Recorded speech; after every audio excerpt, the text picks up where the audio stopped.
گھر کے اندر اگر کسی جاندار کی تصویر ہو، حدیث پاک میں آتا ہے وہاں رحمت کا فرشتہ داخل نہیں ہوتا، یا کسی گھر میں کتا پالا جائے تو رحمت کا فرشتہ داخل نہیں ہوتا۔ یہی معاملہ دل کے ساتھ ہے۔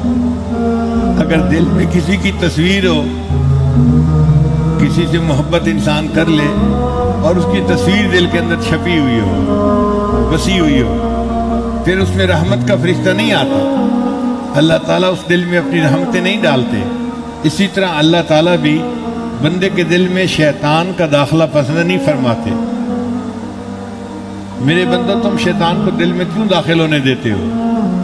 قبضہ کیوں کرنے دیتے ہو اپنے دل کے اوپر؟ تم میرا ذکر کرو تو شیطان خود بخود دور بھاگے گا۔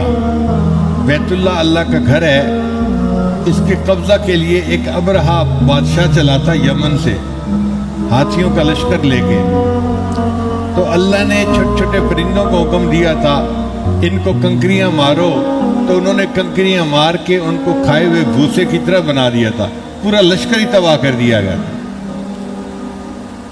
اب ہمارا دل بھی بیت اللہ کی مانند ہے، اور یہ شیطان بھی ابرہہ ہے، یہ اس دل کے اوپر قبضہ کرنے کے لیے چلتا ہے۔ اللہ فرماتے ہیں میرے بندو تم بھی وہ ابابیل والا کام کرو نا۔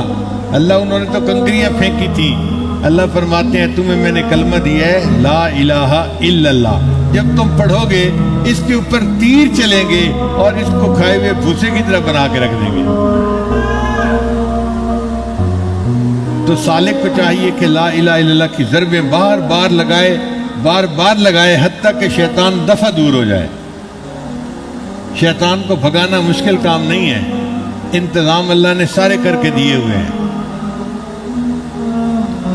بس ہمیں فکر ہو اپنے دل کی کہ ہم نے اپنے دل کو سنوارنا ہے، ہم نے اپنے دل کو بنانا ہے۔